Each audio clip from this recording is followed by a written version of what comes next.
अस्सलामु अलैकुम वरहमतुल्लाहि वबरकातुह। नमाज के शराइत पर गुफ्तगू का सिलसिला जारी रखते हुए आज एक और शर्त इस्तक़बाल क़िबला यानि नमाज में क़िबले की तरफ रुख़ करना, इस पर गुफ्तगू रहेगी। और आप ये सोच सकते हैं कि भाई नमाज में इस्तक़बाल क़िबला यानि चेहरे की तरफ क़िबले की तरफ रुख़ करना ये कौन सी बड़ी बात है, इसमें इसके मसाइल सीखना क्या ज़रूरी है।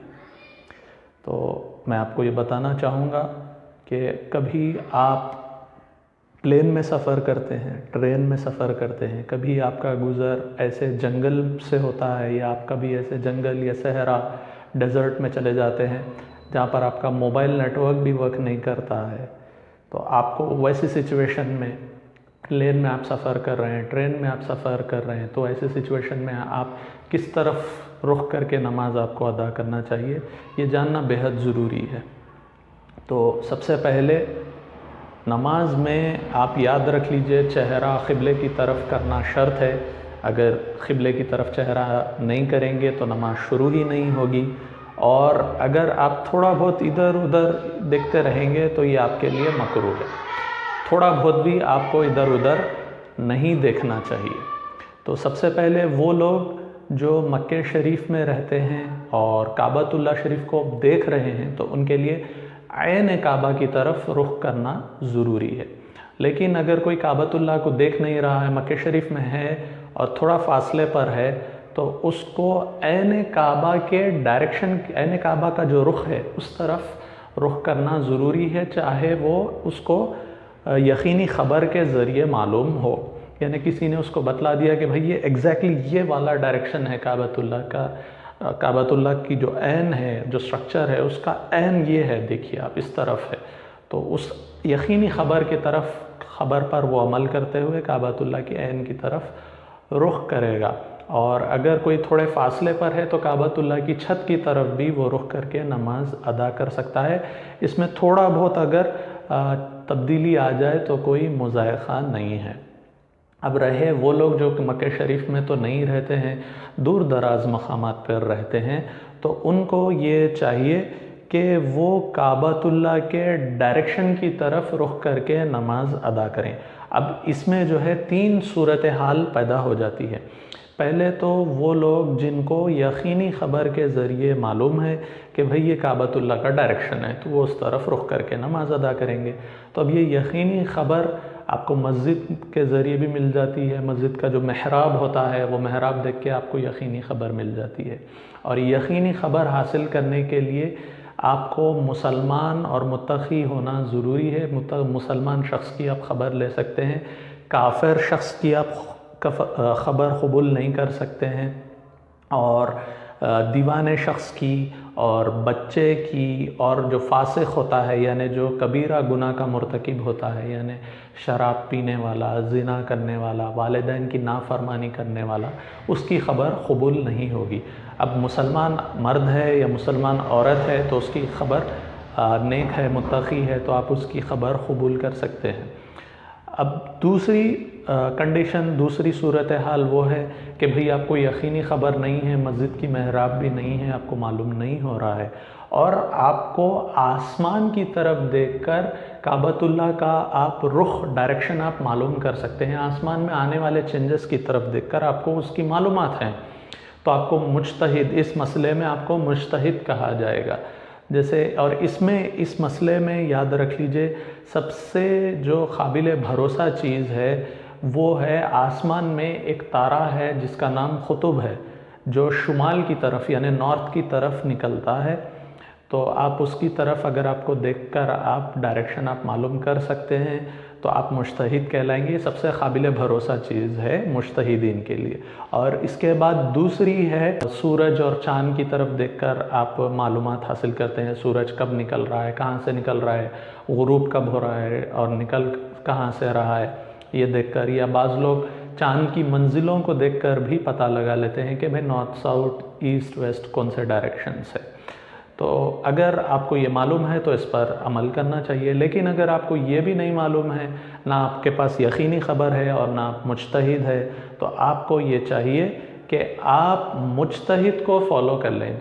और जो मुज्तहिद शख्स है आप उसको फॉलो कर लें, आपके लिए यही बेहतर होगा। लेकिन अगर आप नमाज के वक्त के ख़त्म होने से पहले पहले जो आसमान में आने वाली तब्दीलियां हैं उसका इल्म हासिल कर ले सकते हैं, तो आपके लिए उसका इल्म हासिल करके ख़ुद अपने इज्तिहाद पर अमल करना ज़रूरी है। यानी आप ख़ुद मालूमात हासिल करेंगे वक्त जाने से पहले और ये डिसाइड कर लेंगे कि भाई काबतुल्लाह का डायरेक्शन कौन सा है।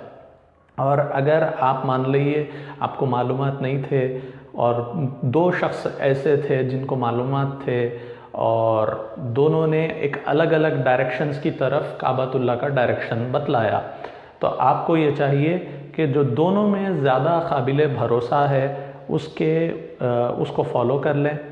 और अगर दोनों भी आपकी नज़र में ज़्यादा बराबर है, दोनों में से कोई ज़्यादा कोई कम नहीं है, तो आपको ये चाहिए कि आपका दिल जिसकी तरफ राग़िब हो आप उसको फॉलो कर लें। और कभी ऐसा होता है कि एक मुज्तहिद शख्स एक रुख की तरफ नमाज अदा कर लेता है और नमाज अदा करने के बाद उसको पता चलता है कि भाई उसने तो काबतुल्लाह से हट के एक दूसरे रुख की तरफ नमाज अदा कर ली। तो ऐसी सूरत में अगर वो शख्स सफ़र में होगा तो उसको नमाज दोहराने की ज़रूरत नहीं है, और अगर वो सफ़र में नहीं है तो उसको नमाज दोहराना ज़रूरी होगा। और अगर ऐसा होता है कि कोई शख्स नमाज में ही है और नमाज में ही उसको करेक्ट डायरेक्शन का कोई काबिल भरोसा शख्स के ज़रिए पता चल जाता है, यानी कोई एक दूसरे डायरेक्शन की तरफ वो चेहरा करके नमाज अदा कर रहा था और नमाज में ही उसको पता चल गया कि एक दूसरा डायरेक्शन है, तो नमाज में ही उसको फ़ौरन दूसरे डायरेक्शन की तरफ फिर जाना चाहिए। और अगर कोई शख्स, जो मैंने आपको सीक्वेंस बतलाई कि पहले यकीनी ख़बर पे अमल करना, फिर इज्तिहाद पे अमल करना, फिर जो इज्तिहाद वाला है उसके ऊपर अमल करना, ये सीक्वेंस फॉलो नहीं करता है और अपनी मर्ज़ी से जिधर चाहे रुख करके अगर नमाज अदा कर लेता है तो उसकी नमाज शुरू ही नहीं होगी, उसको बाद में फिर से नमाज अदा करना ज़रूरी होगा।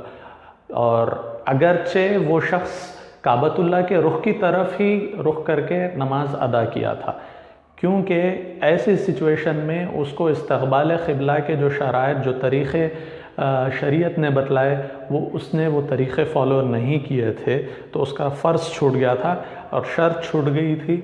लिहाजा अब ये एतबार नहीं होगा कि वो काबतुल्लाह की तरफ उसका रुख था या नहीं था, उसने वो शराइत को ही तर्क कर दिया जो शरीयत ने बतलाया, इसलिए उसकी नमाज ही नहीं होगी। अगर आप ट्रेन में सफ़र कर रहे हैं तो आपके लिए मोबाइल के ज़रिए आपको क़िबले का डायरेक्शन मालूम कर लेना बड़ा आसान होता है। और कभी ऐसा होता है कि आप पर से इस्तक़बाल क़िबला की शर्त साक़ित ही हो जाती है। ऐसा उस वक्त होता है जब आप आजिज़ हैं या आप शदीद खौफ का शिकार है, जैसे आप जंग लड़ रहे हैं किसी से, कोई दुश्मन आपके ऊपर आके मुसल्लत है और वो आपको हिलने नहीं दे रहा है, जान का ख़तरा है, या कोई भेड़िया आया हुआ है, शेर है और आपकी जान का ख़तरा है, तो ऐसी सिचुएशन में आप के लिए जिस तरफ रुख करना मुमकिन होगा उस तरफ आप रुख करके नमाज अदा कर सकते हैं। और कभी आप जो है प्लेन में भी सफ़र कर रहे होते हैं, तो प्लेन में अगर आपको ये काबतुल्लाह की तरफ रुख करके नमाज अदा कर लेना अगर मुमकिन हो, यानी प्लेन उस तरफ ही जा रहा हो काबतुल्लाह की तरफ, तो आप वैसा कर ले सकते हैं। लेकिन उमूमन आपको एक दूसरा डायरेक्शन इख्तियार करने की प्लेन में इजाज़त नहीं होती है। आप अपनी सीट पर बैठे रहते हैं, आपको सीट पर से उठकर एक दूसरी तरफ डायरेक्शन में मुसल्ला बिछाकर, जानमाज बिछाकर नमाज अदा करने की इजाज़त नहीं होती है। तो ऐसी सिचुएशन में भी आप अपनी जगह बैठे बैठे ही नमाज अदा कर लेना चाहिए आपको। और तीसरी सिचुएशन जो आपको इस्तक़बाल क़िबला की शर्त जो आप पर से साक़ित हो जाती है वो है सफ़र में नफल नमाज अदा करना। यानी सफ़र में अगर आप सवारी पर जा रहे हैं और सफ़र में हैं तो आप सवारी पर बैठे बैठे ही जिस तरफ आपको सवारी ले जा रही है उस तरफ रुख करके नफल नमाज अदा कर सकते हैं।